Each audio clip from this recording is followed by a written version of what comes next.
데이터에 의해서 계속 변화하는 인공지능 작품을 만들 수 있기 때문입니다. 코딩을 처음 접하시는 분들은 다소 기초적인 내용이지만 최대한 자세하게 설명을 드리려고 노력을 했습니다. 조금씩 오른쪽으로 빨간색으로 변했습니다. 다시 왼쪽으로 갑니다. 사운드를 플레이할 수도 있고 동영상을 플레이할 수도 있고 인공지능 모듈을 활용해서 의미 있는 데이터 값을 받아올 수도 있습니다. 챗 GPT가 프로세싱 자바스크립트 코드를 작성해 주는지를 테스트해 보겠습니다. 자바스크립트, 파이썬, 자바 모든 언어들이 실행이 되는 것을 확인했습니다.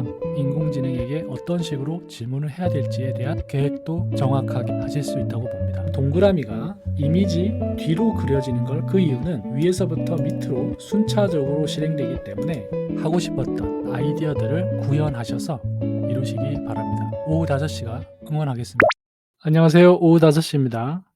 인공지능 시대에 코딩 하는 방법이 많이 변하고 있는데요. 이제는 비전문가, 예술가나 디자이너들도 코딩을 할 수 있는 시대가 된 게 아닌가 생각이 됩니다. 코딩을 할 때 생성이라는 단어에 초점을 맞춰야 되는데요.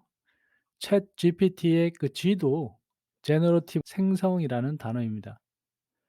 데이터에 근거해서 의미 있는 컨텐츠를 생성하는 작업을 컴퓨터에게 일을 시켜야 되는데요. 그렇게 하기 위해서는 코딩이 필요하고 인공지능을 활용하면 누구나 자신의 아이디어를 구현할 수 있는 시대가 된 것 같습니다. 오후 5시에서는 생성이라는 단어에 초점을 맞춰서 인공지능 활용 코딩 프로젝트를 진행을 하고 있는데요. 프로세싱이라고 하는 생성 코딩 툴을 오늘은 자세하게 설명을 드리고 단순히 프로세싱에 대한 소개가 아니고 코딩에 대한 기초적인 내용을 모두 담으려고 노력을 했습니다. 프로세싱 코딩 툴은 자바 기반의 툴이긴 하지만 파이썬과 자바스크립트도 지원을 해줍니다. 그리고 오랫동안 커뮤니티가 형성이 되고 방대한 양의 코딩 자료가 데이터베이스로 구축되어 있기 때문에 의미가 있다고 봅니다. 자, 그러면 시작하겠습니다. 프로세싱 웹사이트에 접속을 해서 프로세싱 프로그램을 다운로드 받고 어떤 식으로 활용하는지에 대해서 설명을 드리도록 하겠습니다. 프로세싱 웹사이트에 접속을 하도록 하겠습니다. Welcome to Processing. 자, 프로세싱 웹사이트에 접속을 했는데요. 다운로드는 첫 번째 다운로드 페이지에서 하면 됩니다. OS에 따라서 다운받으시면 됩니다. 가장 최신 버전을 설치하면 됩니다. 다큐멘테이션에는 레퍼런스라는 메뉴가 있는데요. 사전이라고 보시면 됩니다. 모든 프로그래밍 언어는 기본적으로 컴퓨터가 이해하기 위해서 다양한 함수와 변수들을 제공해 주고 있습니다. 기본적으로 제공해 주는 변수와 함수들에 대한 정리라고 보시면 됩니다. 인공지능을 활용해서 코딩을 할 경우 컴퓨터가 알아서 모든 코드를 작성을 해주지만 작성된 코드를 이해하기 위해서는 해당 함수와 변수가 어떤 역할을 하는지를 이해할 수가 있어야 됩니다. 그럴 때 사전처럼 참조할 수 있는 페이지라고 생각하시면 됩니다. 챗 GPT의 경우에는 코딩을 해주고 코딩에 사용된 함수와 변수들 그리고 코딩 방법에 따라 설명을 덧붙여주고 있습니다. 이 레퍼런스 페이지를 참조하지 않고도 코드를 이해할 수가 있습니다. 프로세싱에서는 스케치라고 하는 개념을 활용합니다. 보통 스케치라고 하면 미술이나 음악에서 결과물을 만들기 전에 미리 아이디어를 스케치를 통해서 시각화하는 작업인데요. 프로세싱도 마찬가지의 목표로 개발이 된 겁니다. 연필이 아니고 코딩이라고 하는 창작 방식을 활용하는 거죠. 코딩을 통해서 아이디어를 스케치한다. 인공지능이 자동으로 코딩해 주기 때문에 그 스케치를 작성하는 게 훨씬 더 빨라졌다. 이렇게 이해를 하시면 됩니다. 프로세싱 인터페이스에 대해서 설명드리겠습니다. 프로세싱을 설치하시고 실행하시면 지금처럼 UI를 보실 수가 있습니다. 위에 버튼이 두 개 있는데요. 첫 번째 버튼은 플레이하는 버튼입니다. 그리고 두 번째는 정지하는 버튼입니다. 코드 입력 창에 코드를 입력하시고 플레이를 버튼을 누르시면 작성된 코드가 실행이 되는데요. 아무것도 입력을 하지 않은 상태에서 버튼을 눌러 보겠습니다. 아무것도 코드를 입력하지 않고도 보시는 것처럼 결과물이 만들어졌습니다. 프로세싱이 기본적으로 제공해주는 함수들이 실행이 됐다는 것을 의미합니다. 이게 바로 프로세싱의 핵심입니다. 과거에는 윈도우 하나를 띄우기조차도 많은 코드가 필요했습니다. 일종의 준비 작업이었는데요. 준비 작업을 하다가 포기하는 경우도 많았습니다. 지금은 불필요한 작업들을 숨기고 중요한 일에 집중할 수 있도록 해주고 있습니다. 실행된 결과물을 중지하려면 이 버튼을 누르면 됩니다. setup이라고 하는 함수고요. 두 번째는 draw라는 함수입니다. 함수는 void, void 띄우시고 setup 그리고 괄호 열고 괄호 닫고 그리고 또 괄호 열고 괄호 닫고 이런 식으로 구성이 됩니다. 일종의 패턴이고요. 이 패턴은 거의 모든 프로그래밍 언어가 동일하다고 생각하시면 됩니다. setup 함수 색깔이 보면은 파란색으로 되어 있습니다. 이 파란색으로 되어 있다는 것은 프로세싱이 이 함수를 이해한다는 것입니다. 이렇게 색깔이 다른 색으로 변화된다는 것은 지금 이 프로세싱 에디터 창에 입력된 함수명을 프로세싱이 이해한다는 것입니다. draw 함수도 파란색으로 변화가 돼서 이해를 하고 있는 함수입니다. 제가 세 번째 함수를 한번 해보도록 하겠습니다. void 테스트 가로 열고 가로 닫고 가로 열고 가로 닫고 테스트라는 함수명이 파란색으로 변하지 않고 검정색으로 되어 있습니다. 프로세싱이 이해를 못하는 함수라는 겁니다. 제가 앞서 설명드렸던 프로세싱 홈페이지에 있는 레퍼런스 페이지에 보면 다양한 변수와 함수들이 나열되어 있었는데요. 거기에 등록된 함수들은 지금 보시는 것처럼 이렇게 색깔이 달리 표현이 되고 프로세싱이 알고 있다는 겁니다. 하지만 이 테스트 함수는 제가 임의로 만든 함수명이기 때문에 프로세싱이 이해를 못하는 것입니다. 기본적으로 프로세싱은 이 두 개의 함수로 모든 게 구성이 된다고 보시면 됩니다. 차이는 누가 언제 실행이 되느냐입니다. 셋업 함수는 이 프로그램이 실행될 때 한 번만 실행되는 함수입니다. 소프트웨어를 사용자에게 제공을 하면 실행 파일 형태로 제공이 되고요. 실행 파일을 더블 클릭하는 순간 이 셋업 함수는 실행이 됩니다. 딱 한 번만 실행이 되는 거죠. 셋업 안에는 그 한 번의 실행에 필요한 것들을 넣으면 됩니다. 가장 대표적인 게 윈도우 사이즈죠. 더블 클릭해서 만들어지는 그 윈도우의 크기를 여기서 지정할 수가 있습니다. 아무것도 세팅이 되어 있지 않은데요. 제가 실행을 하니까 작은 윈도우가 회색으로 만들어져 있습니다. 현재 이 크기가 보이지 않게 세팅이 되어 있다는 겁니다. 이 크기를 키워보도록 하겠습니다. size라는 함수를 사용합니다. size 사이즈라는 함수도 마찬가지로 파란색으로 변했습니다. 프로세싱이 이 함수를 이해한다는 것이죠. 사이즈 안에다가 제가 숫자를 입력하겠습니다. 가로와 세로 숫자가 필요합니다. 모든 함수는 입력값을 받도록 되어 있습니다. 입력값이 없어도 되고요. 입력값이 있을 수도 있고요. 입력값이 여러 개 있을 수도 있습니다. 함수마다 입력값을 어떻게 받도록 설계했는지에 따라서 입력값을 넣어 주셔야 됩니다. 가로, 세로 크기를 입력하도록 하겠습니다. 400, 400 가로 닫고 세미콜론 이렇게 해주시면 이게 바로 함수를 호출하는 코드입니다. 사이즈 함수는 두 개의 값을 입력받도록 되어 있습니다. 가로, 세로 크기입니다. 아무 숫자도 안 넣으면 빨간 줄이 쳐지면서 에러가 납니다. 하단에 the function size는 함수 안에 들어가는 값들을 파라미터라고 하는데요. 사이즈는 두 개의 숫자의 인티저 int 숫자를 의미하는 데이터 타입입니다. 두 개의 숫자가 입력을 받아야 된다라고 친절하게 설명을 해주고 있습니다. 사이즈 안에 400, 400을 넣으니까 빨간 줄이 사라지면서 깨끗하게 보입니다. 실행해 보도록 하겠습니다. 2배 정도로 크기가 키워졌습니다. 이 뒷부분에 이 세미콜론을 입력하는 것도 꼭 기억하셔야 될 겁니다. 모든 함수를 호출하는 방법이기 때문에 맨 뒷부분에 세미콜론을 입력을 합니다.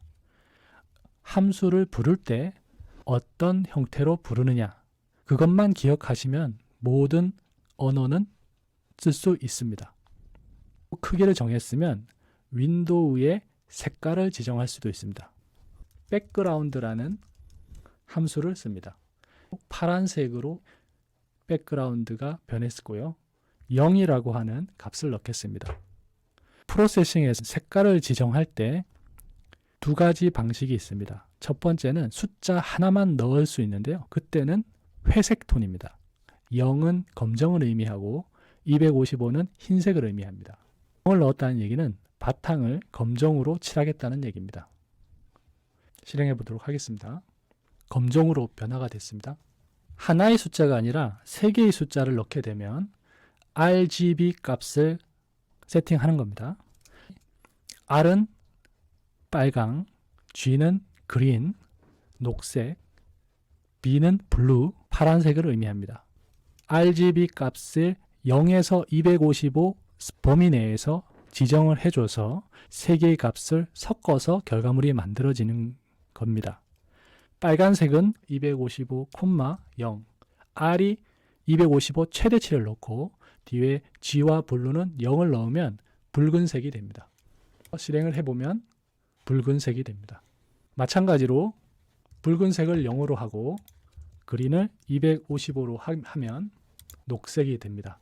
블루를 최대치 255로 하게 되면 파란색이 됩니다.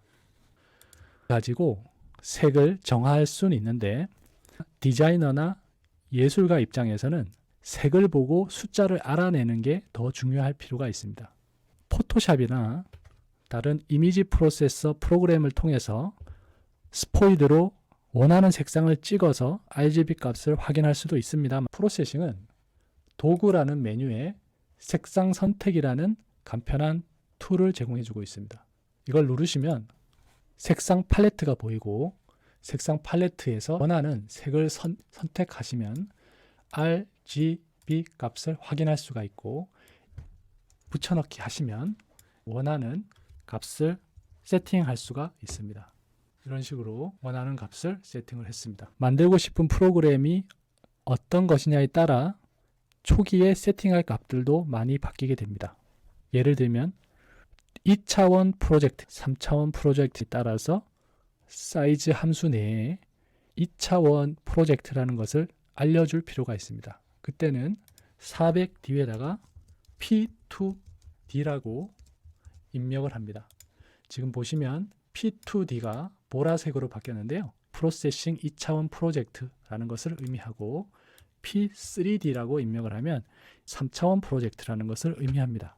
그래서 2차원 프로젝트인 경우에는 도형을 생성할 때 두 개의 값, X, Y 값만 입력을 받으면 만들어지고 3D 프로젝트로 세팅을 하게 되면 3차원 공간에 점을 배치할 때 X, Y, Z 좌표까지 입력을 하면 됩니다. 드로 함수를 설명을 드리겠습니다.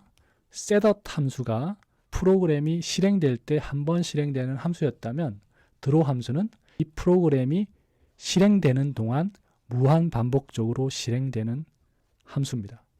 그래서 드로 함수 내에 컴퓨터 리소스를 많이 쓰는 명령을 여러 넣으시면 컴퓨터가 느려지거나 멈출 수가 있습니다. 컴퓨터 연산을 매 프레임마다 하기 때문에 이 부분은 컴퓨터가 멈출 수 있는 요인을 제공할 수가 있습니다. 이 드로우 함수는 프레임 레이트하고 연관이 있습니다. 보통 1초에 60프레임을 재생하는 게 영상을 재생할 때 활용되는 프레임 레이트입니다.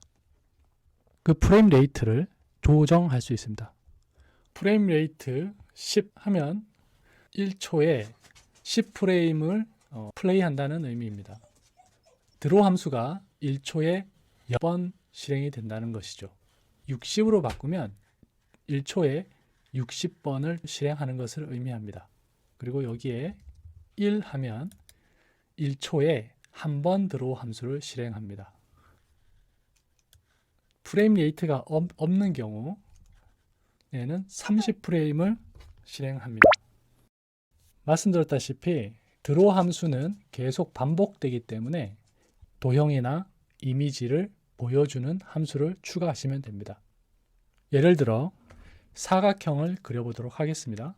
사각형을 그릴 때는 rectangle, 사각형을 의미하는 단어의 4글자 rect를 함수명으로 쓰고 있습니다. 4개의 값이 들어가는데요.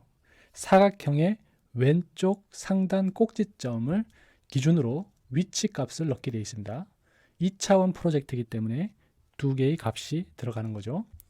그래서 여기에 100, 100 왼쪽으로 아래쪽으로 100 이동한 사각형을 크기를 그립니다. 크기는 가로 100, 세로 100 크기의 사각형을 그리도록 하겠습니다. 실행을 해보면 가로 100, 세로 100의 위치에 가로 100, 세로 사각형을 그려주고 있습니다. 색을 넣고 싶으시면 fill 함수를 사용을 합니다. fill 함수는 색을 채우다이고 값이 하나가 들어갈 수도 있고 3개의 값이 들어갈 수도 있습니다. 녹색을 채우기 위해서 0,255,0이라고 함수를 넣겠습니다. 보시는 것처럼 녹색의 사각형이 그려졌습니다. 그리고 확인하시는 게 검정색 테두리가 그려져 있습니다. 이런 경우는 테두리를 그릴 수도 있고요. 테두리를 안 그릴 수도 있습니다. 기본적으로는 테두리를 그리기 때문에 여기에 스트로크라고 입력을 합니다. 스트로크 하면은 테두리의 색을 지정할 수가 있습니다. 빨간색의 테두리를 그리겠다. 255,0,0 빨간색의 테두리를 그리게 됩니다. 테두리의 굵기도 바꿀 수가 있습니다.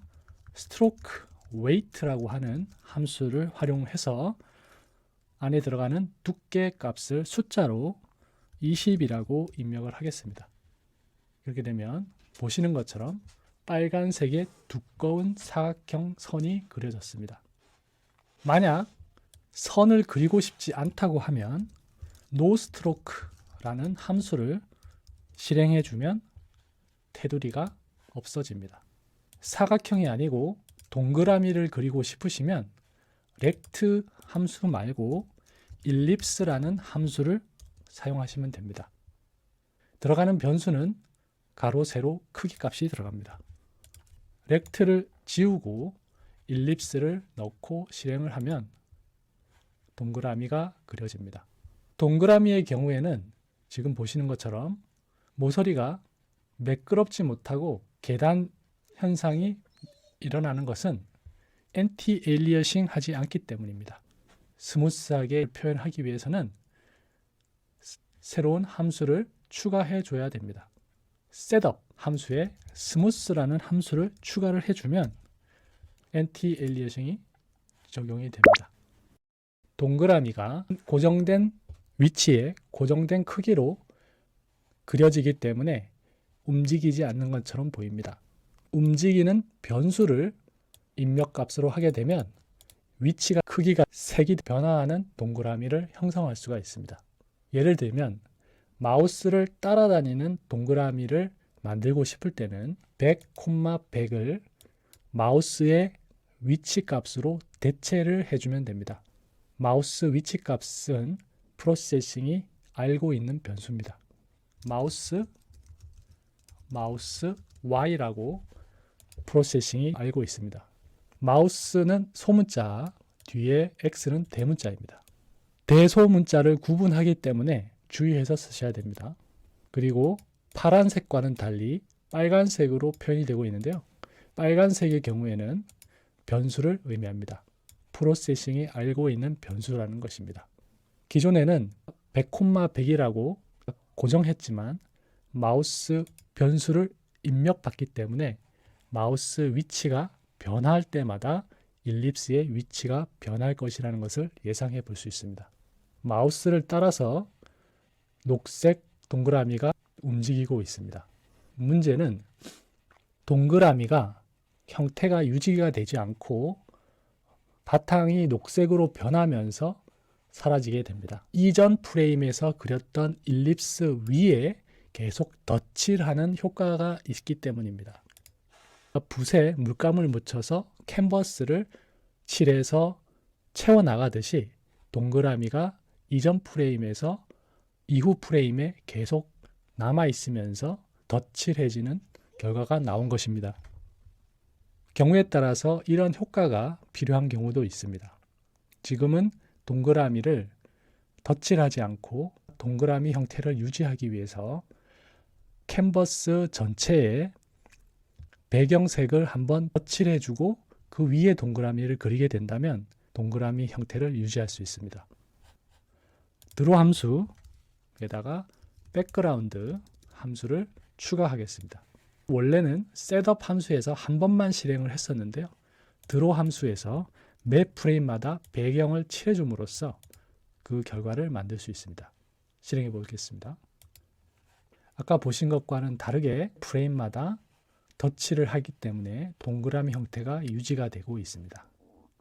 마우스 X, Y 좌표에 따라서 동그라미가 이동을 하고 있고요.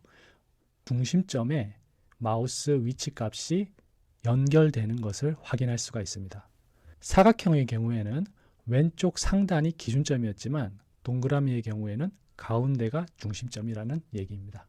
그리고 엔티-엘리어싱이 잘 적용이 돼서 경계선이 계단 현상이 해결이 되고 있습니다. if문에 대해서 알아보도록 하겠습니다. 조건문이죠.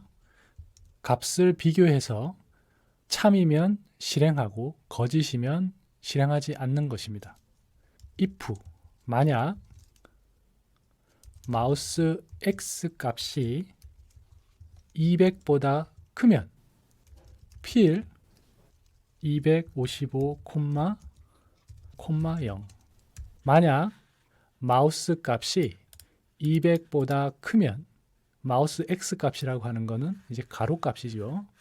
마우스 X가 200보다 크면 빨간색을 칠해주고요.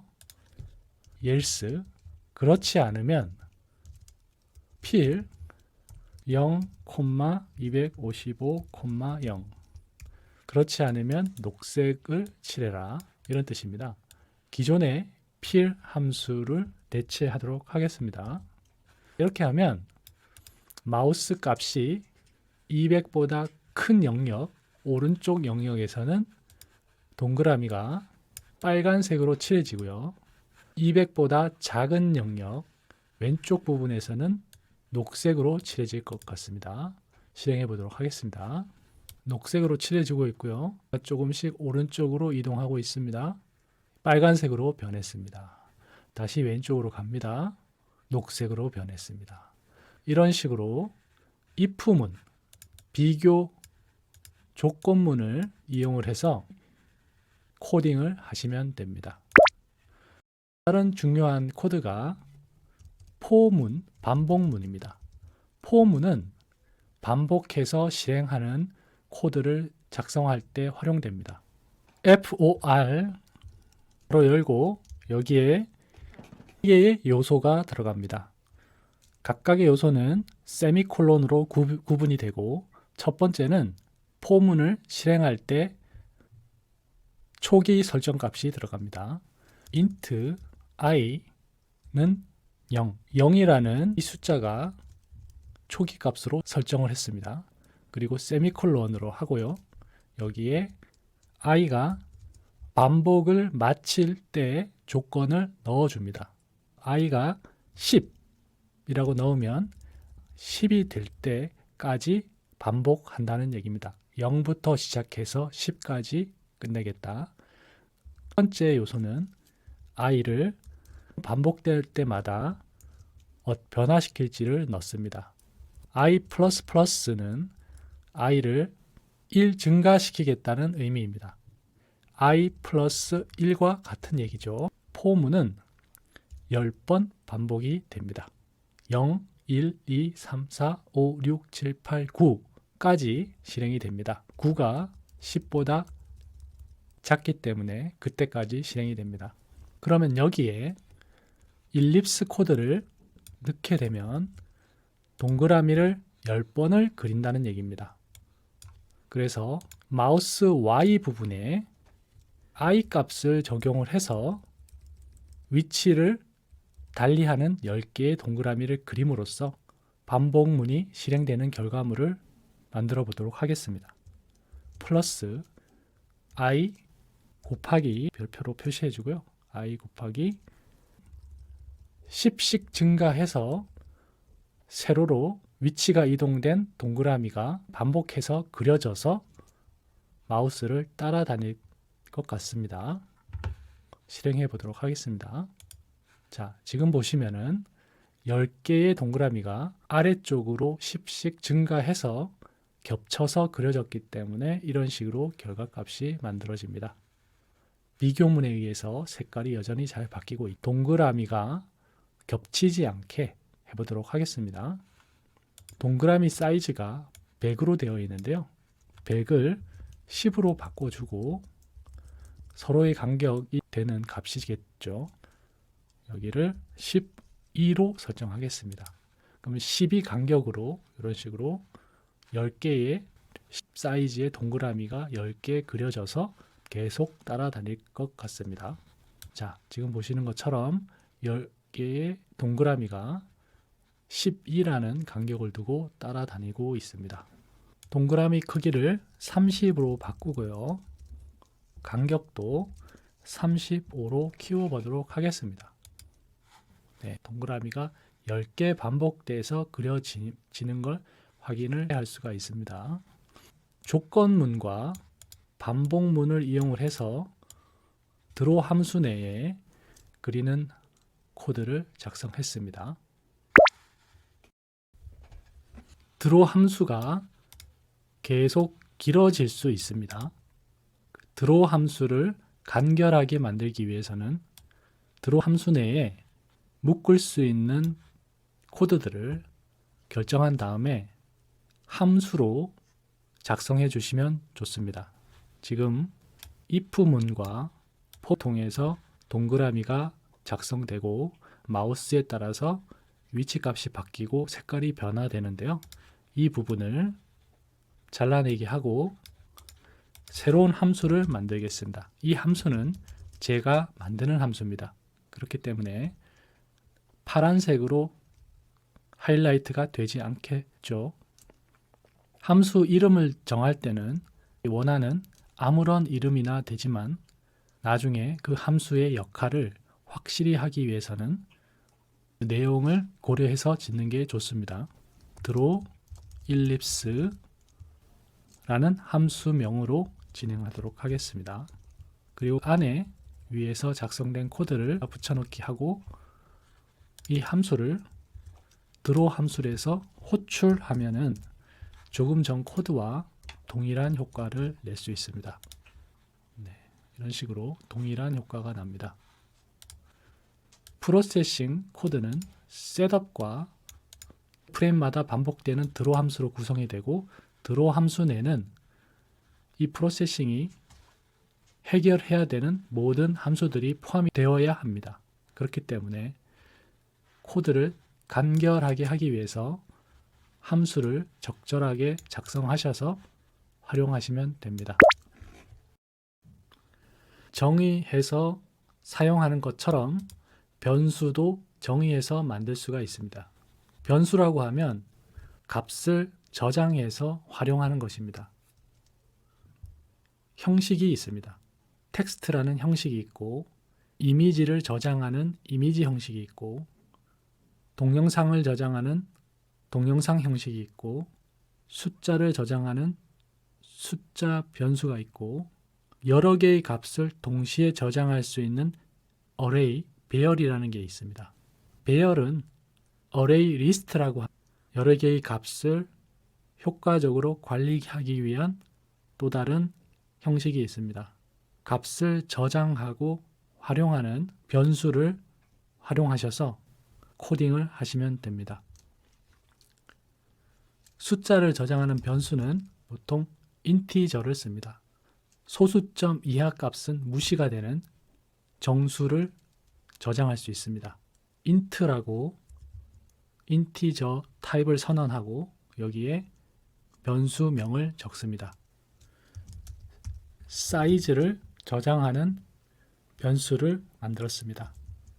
그리고 여기에는 10이라고 하는 서클 사이즈를 저장하는 인티저 변수를 만들었고요.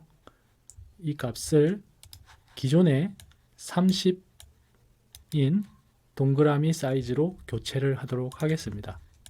그러면 서클 사이즈를 바꾸기 위해서는 상단에 있는 이 변수 서클 사이즈의 값을 바꾸면 일립스 안에 서클 사이즈를 일일이 고치지 않고도 한 번에 변경이 가능합니다. 인티저 말고 소수점 이하 값을 저장할 수 있는 플로트라는 숫자를 저장하는 변수 타입이 있습니다. 여기에는 circle scale이라고 하는 이름으로 변수를 만들고 0.4 변수 값을 지정할 수가 있습니다. 값을 정수로 할 수도 있지만 소수점 이하의 값이 필요할 때도 있기 때문에 스케일 값, 크기 값을 조절할 때 플로트 값을 활용할 수 있습니다. 텍스트를 저장할 수 있는 스트링 변수가 있습니다. 여기에 name이라고 하는 변수명을 가지고 다운표를 가지고 텍스트를 입력받을 수 있습니다. I am circle 이라고 하는 텍스트를 name 변수에 저장합니다. 그리고 pImage라고 하는 이미지 변수를 만들 수 있습니다. 포토라고 하는 변수명을 가지고 만들 수 있고요. 포토는 보통 셋업 함수에서 이미지를 불러와서 저장하는 경우가 많습니다. 이미지를 불러와서 저장하는 함수는 load 이미지라는 함수이고 여기에는 이미지 파일의 이름을 넣어줍니다. photo.jpg라고 하는 파일이 있다고 가정하고 이런 식으로 넣어줍니다. 그렇게 되면 코드가 저장되는 폴더에 photo.jpg 이미지를 가지고 와서 포토라는 이미지 변수에 저장을 합니다. 그리고 이 포토는 보여줄 때 마찬가지로 draw 함수 내에서 이미지라는 함수를 통해서 보여줍니다. 이미지 함수 내에는 포토 변수가 들어가고요. 그리고 2개 혹은 4개의 값이 들어가는데 우선은 위치 값이 들어갑니다. 그래서 100, 100 하게 되면 가로로 100 이동하고 세로로 100 이동해서 그 위치에 이미지 포토를 그려주고 여기에는 서클이나 렉탱귤처럼 사이즈가 들어갑니다. 값을 넣지 않으면 원래 포토 사이즈로 입력이 됩니다. 그리고 텍스트를 보여줄 때는 텍스트라는 함수를 가지고 위에 설정된 name이라는 변수를 넣어주고 이것도 마찬가지로 위치 값을 지정해 줍니다. 가로로 100, 세로로 300 되는 위치에 텍스트를 그려주는 코드를 넣었습니다. 실행을 하게 되면 photo.jpg가 해당 경로에 없기 때문에 에러가 맞습니다. 하단에 이 검은색 부분을 콘솔 창이라고 부릅니다. 콘솔 창은 우리 윈도우 도스 창처럼 컴퓨터 내부의 여러 가지 정보를 보여주는 곳입니다. 에러가 있거나 현재 변수의 값을 출력해서 관찰할 때 콘솔 창을 활용합니다. photo.jpg라는 파일이 없거나 접근 불가능하다라는 뜻으로 에러 메시지를 보여주고 있습니다. 값이 없는 경우를 null pointer exception이라고 하는 상태 메시지로 알려줍니다. 그러면 이 스케치 230209A라고 하는 이 이름은 2023년 2월 9일이라는 현재 날짜를 이용해서 프로세싱이 자동으로 만들어준 프로젝트명입니다. 프로젝트를 저장을 하면 원하는 이름을 넣을 수가 있고 그때는 이 프로젝트 명 자체가 변경이 됩니다. 저장을 해보도록 하겠습니다. 저장할 때는 파일 메뉴에 저장 누르시면 되고요.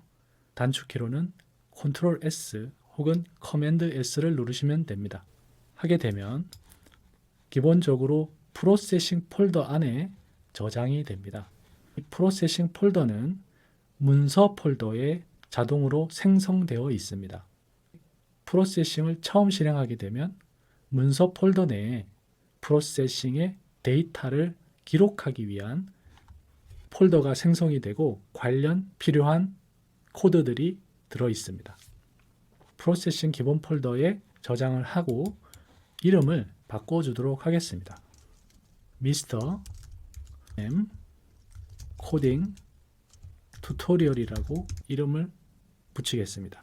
이 해당 이름으로 폴더가 형성이 되고 만들어진 폴더 안에 프로세싱 파일이 만들어집니다. 그 프로젝트 파일 이름은 지금 폴더 이름과 똑같은 파일이 만들어집니다. 확장자는 PDE입니다. 저장을 하겠습니다.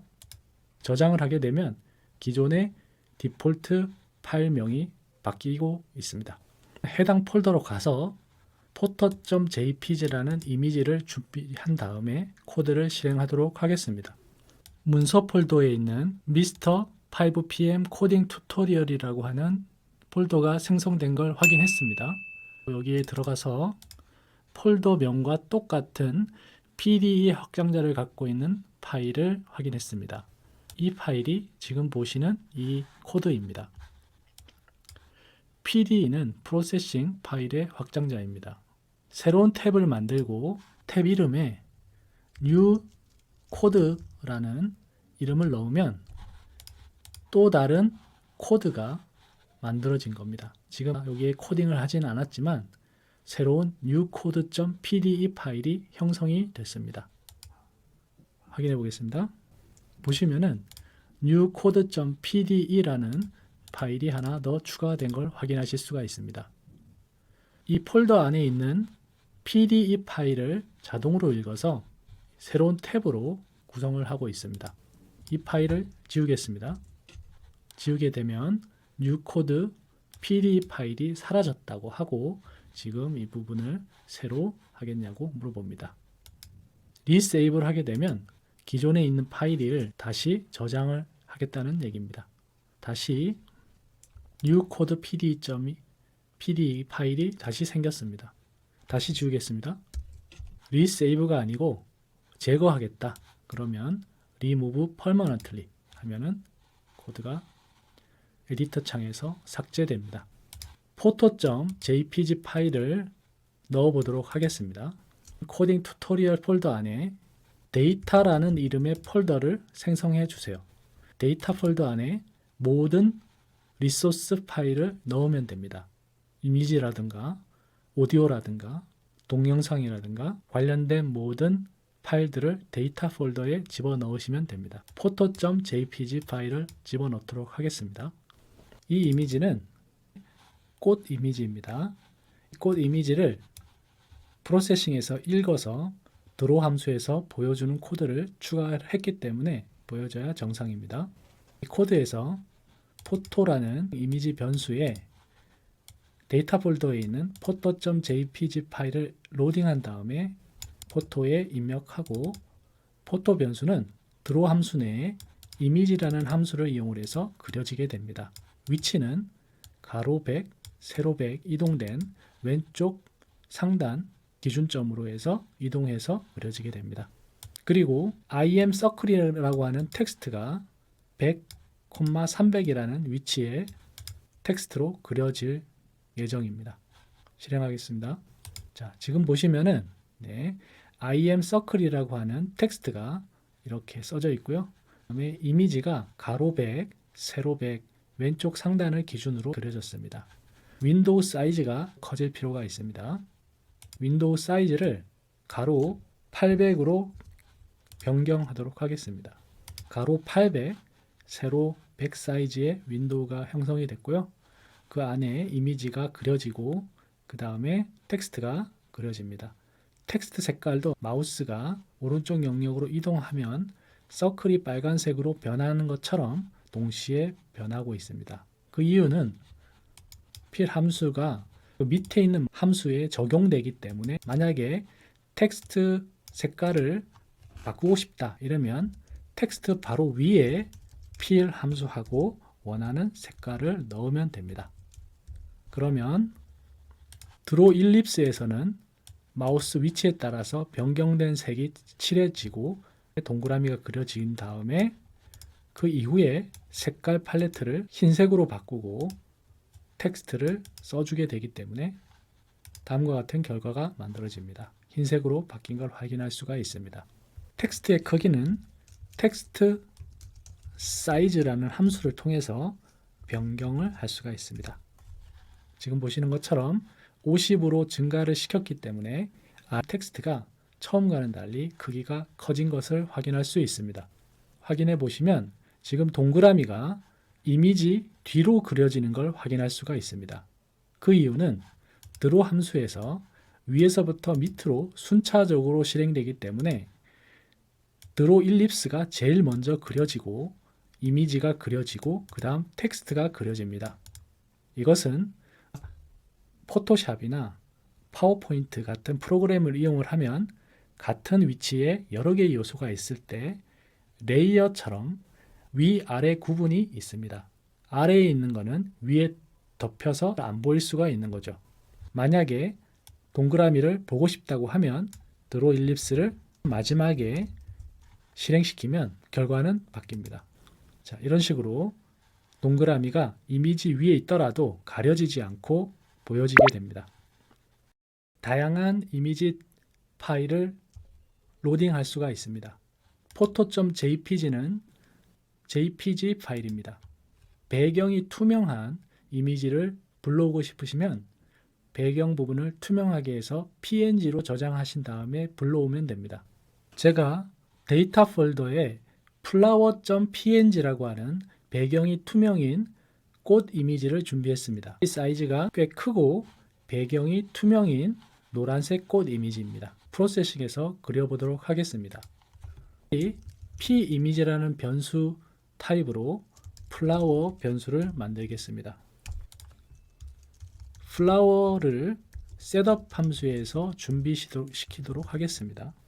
flower.png 파일을 불러오겠습니다. 그리고 flower 파일을 기존에 있던 이미지 위에 그려주도록 하겠습니다. 이미지 함수에다가 0,0이라는 왼쪽 상단에 그려주도록 하겠습니다. 실행하겠습니다. 보시는 것처럼 노란색 이미지가 상당히 큰 사이즈이기 때문에 오른쪽으로 많이 잘려나간 걸 확인할 수가 있습니다. 이 이미지의 사이즈를 변경해 보도록 하겠습니다. 이미지 함수 뒷부분에 새로운 값을 넣습니다. 여기에 200이라고 넣으면 가로 세로 200으로 이미지의 가로 크기가 200, 세로 크기가 200으로 세팅이 돼서 스케일이 재조정돼서 그려집니다. 지금처럼 이미지가 작아지긴 했으나 이미지가 찌그러진 것을 확인할 수가 있습니다. 이미지 고유의 크기가 있는데 그것을 무시하고 가로 세로 200으로 똑같은 가로 세로 크기로 줄이다 보니까 이미지가 찌그러졌습니다. 이런 경우는 이미지 사이즈를 확인한 다음에 그것을 기초로 해서 변경해야 됩니다. 그렇지 않기 위해서는 이미지는 그대로 두고 위에 스케일이라는 함수를 이용해서 값을 줄일 수 있습니다.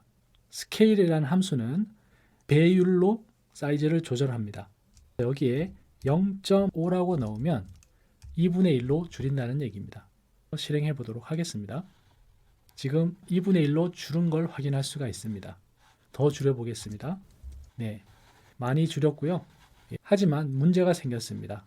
지금 보시면은 그 뒤에 그려지는 텍스트까지도 같이 줄어든 결과가 확인이 됩니다.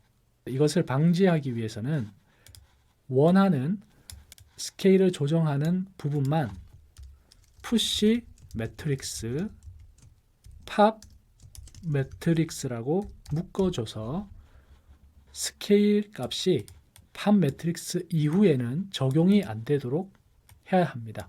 실행해 보도록 하겠습니다. 네, 그래서 이미지만 스케일 값이 적용이 되고 텍스트에는 적용이 안 되도록 했습니다. 프로세싱을 활용해서 코딩을 통해 도형과 텍스트와 이미지를 그리는 코드를 작성하였습니다. 이 코드를 활용해서 다양한 작업을 진행하면 됩니다. 프로세싱에 기본적으로 제공해주는 라이브러리가 있습니다.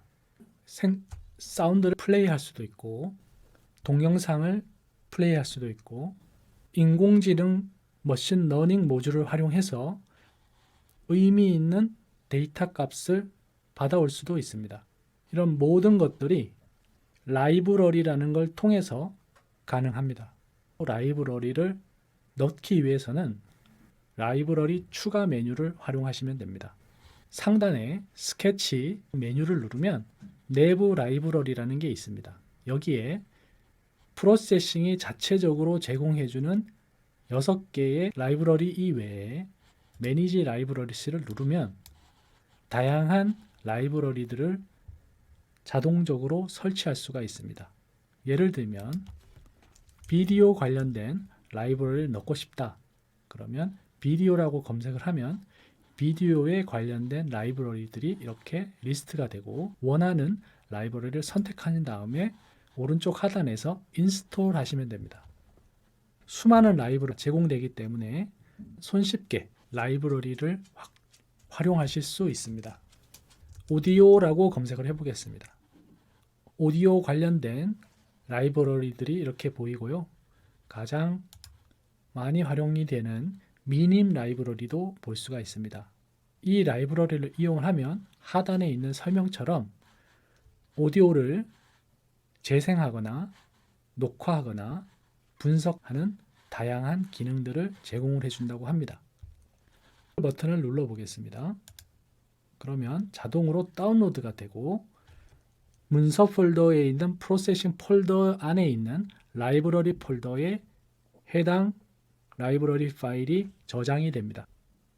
그래서 설치가 다 되면 라이브러리 앞에 체크박스를 통해서 스테이터스를 알려줍니다. 파일에 가셔서 예제를 눌러보시면 다양한 예제들이 있고요. Contributed Libraries라고 하는 메뉴 안에 방금 전에 설치한 미님 예제들을 확인하실 수가 있습니다. 이런 식으로 모든 라이브러리들은 예제 파일을 제공해주고 있습니다. 코딩이든 소프트웨어든 활용을 하는 제일 좋은 방법은 예제 파일을 살펴보는 것입니다. 예제 파일을 해보면서 해당 소프트웨어가 어떤 기능을 제공했는지를 가늠해보고 본인 작업에 어떻게 활용할 수 있는지 계획을 세울 수 있기 때문입니다. 내부 라이브러리에는 모드라는 새로운 탭이 있습니다. 이 탭을 이용하시면 hive.js 사용하실 수가 있습니다. 이 에디터를 설치해 보도록 하겠습니다. 별도의 자바스크립트 에디터 없이 프로세싱을 활용해서 자바스크립트를 실행할 수가 있습니다. 설치하겠습니다. JS 모드가 설치가 완료가 됐습니다. 이 외에도 파이썬 모드라는 걸 확인하실 수가 있습니다. 파이썬 코드를 활용해서 프로세싱 코딩을 활용할 수 있다는 겁니다. 이뿐만 아니라 안드로이드 모드가 있습니다. 안드로이드 앱을 자동적으로 생성할 수가 있습니다. 웹 기반의 프로그램을 개발할 경우에는 자바스크립트를 이용하시고 파이썬이 필요하시면 파이썬을 이용하시면 되고요. 자바 기반의 시스템을 만들 때는 기본이 되는 자바 프로세싱을 사용하시면 됩니다. 각각의 언어가 추구하는 신텍스만 다를 뿐이지 핵심 개념과 제공해주는 변수, 함수는 같다고 보시면 됩니다. 원하는 언어의 모드를 새로 설치하시면 오른쪽 상단에 보시면 자바가 있는데요. 여기를 누르시면 p5.js가 추가가 된 걸 확인하실 수 있습니다. 조금 전에 추가 설치했기 때문입니다. 이 부분에 파이썬 혹은 다른 언어를 추가할 수도 있는 겁니다. GPT에게 원하는 형태로 코딩을 요청하면 됩니다. 생성적인 코딩을 부탁할 때 자바스크립트로 해주세요 라고 하면 자바스크립트로 코드를 작성해주고 파이썬으로 해주세요 하면 파이썬 언어로 코딩을 작성해 줍니다. 그러면 자바스크립트 모드로 전환한 다음에 코드를 붙여놓고 실행하면 됩니다. 파이썬의 경우도 마찬가지겠죠. 코딩을 어느 정도 완성을 하셨다고 하면은 이제 프로그램을 제작할 준비를 하셔야 됩니다. 어플리케이션으로 내보내기 기능을 활용해서 작성이 됩니다. 이 버튼을 누르시면 프로그램이 실행될 환경을 지정하시면 됩니다. 여러 개를 동시에 고를 수가 있고요. 6개의 실행 파일을 모두 체크를 해주고 내보내기를 하게 되면 내에 개의 폴더가 만들어집니다. 각각의 폴더에는 이런 식으로 실행 파일이 생성이 됩니다. 그래서 이 실행 파일을 제공을 해주면 완성이 되게 됩니다. 제 OS에 맞는 코드를 2번 클릭하게 되면 지금처럼 제가 제작한 코딩 프로그램이 실행이 됩니다. 그래서 이 실행 파일을 배포하시면 됩니다. p5.js 같은 경우에는 자동적으로 index.html이라고 하는 웹페이지를 만들어 주기 때문에 그 파일을 자바스크립트 코드와 함께 웹 서버에 올리면 웹을 통해서 바로 서비스가 가능합니다. 풀스크린으로 소프트웨어를 서비스하고 싶을 때는 이 사이즈 부분에 풀스크린이라고 함수를 실행해 주시면 처음 셋업할 당시에 풀스크린으로 세팅을 하게 됩니다. 그리고 기존의 사이즈 함수는 지워주시면 됩니다. 실행해 보도록 하겠습니다. 자, 지금처럼 화면을 전체 채우면서 프로그램 코드가 실행이 됐습니다.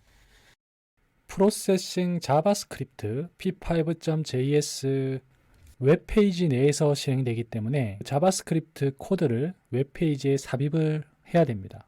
그런데 프로세싱의 경우에는 그 부분을 자동으로 해줍니다. 시연해 보이도록 하겠습니다.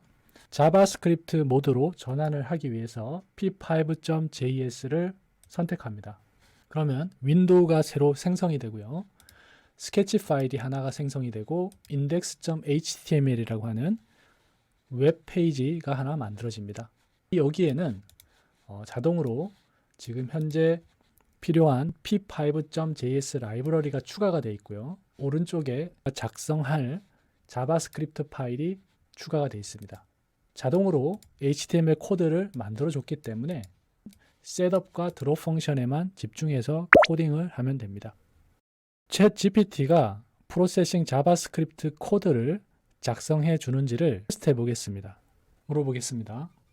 Would you write a code, draw, ellipse, processing, javascript라고 물어보겠습니다.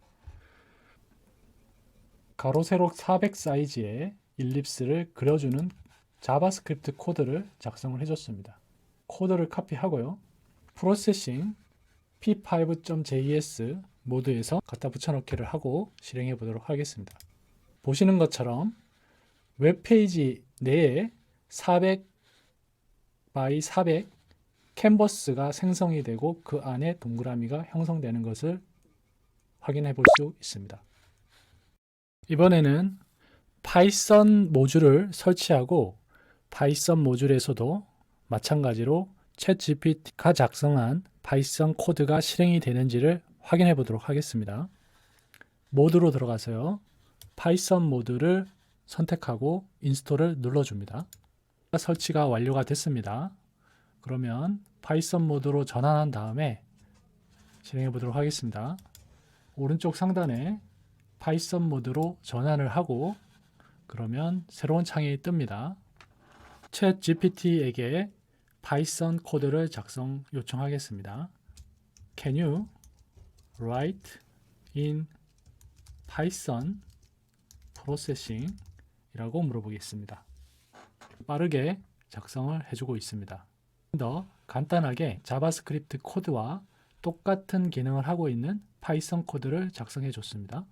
자, 카피를 하고요. 프로세싱으로 돌아가겠습니다. 코드를 붙여놓고 실행을 하도록 하겠습니다. 자, 보시는 것처럼 자바와 유사한 형태로 결과물이 만들어졌습니다. 파이썬, 자바 모든 언어들이 실행이 되는 것을 확인했습니다. 인공지능 챗GPT와 같은 언어 모델을 활용해서 코딩을 할 때 생성 작품을 만들 수 있는 유용한 코딩 툴인 프로세싱을 소개해 드렸습니다. 프로세싱은 역사가 오래된 만큼 커뮤니티가 잘 형성이 되어 있고 커뮤니티를 활용하시면 좋은 작품을 아주 빠른 시간 내에 만들 수 있습니다. 단순히 코드의 문제를 해결하는 것뿐만 아니라 다양한 작품들을 보면서 영감을 받고 관련된 코드에 대한 자료 정보를 얻으면서 작품을 계획하고 실행할 수가 있는 겁니다. 인공지능을 통해서 만들어진 코딩 결과물은 여러 가지 방법으로 서비스가 가능합니다.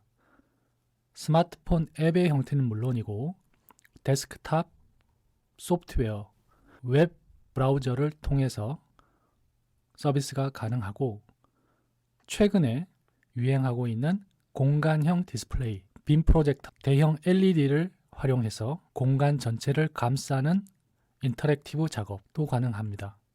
단순히 고정된 컨텐츠가 아니라 데이터에 의해서 계속 변화하는 컨텐츠를 만듦으로 인해서 궁극적인 인공지능 작품을 만들 수 있기 때문입니다. 앞으로 오후 5시에서는 관련된 프로젝트 그리고 유용한 창의적인 전략들을 소개해 드릴 예정입니다. 코딩을 처음 접하시는 분들을 위해서 다소 기초적인 내용이지만 최대한 자세하게 설명을 드리려고 노력을 했습니다. 기본적인 내용을 이해하시고 프로젝트에 연결된 추가적인 정보를 접하시면 어떻게 문제를 해결해 나가고 인공지능에게 어떤 식으로 질문을 해야 될지에 대한 계획도 정확하게 하실 수 있다고 봅니다. 코딩 작업은 예술가나 디자이너, 비전문가들이 쉽게 접근하기 어려운 영역이었습니다. AI 시대 코딩 모델을 통해서 누구나 손쉽게 코딩을 할 수 있는 시대가 된다면 하고 싶었던 아이디어들을 구현하셔서 꿈을 이루시기 바랍니다. 오후 5시가 응원하겠습니다. 좋아요, 감사합니다. 구독 부탁드립니다.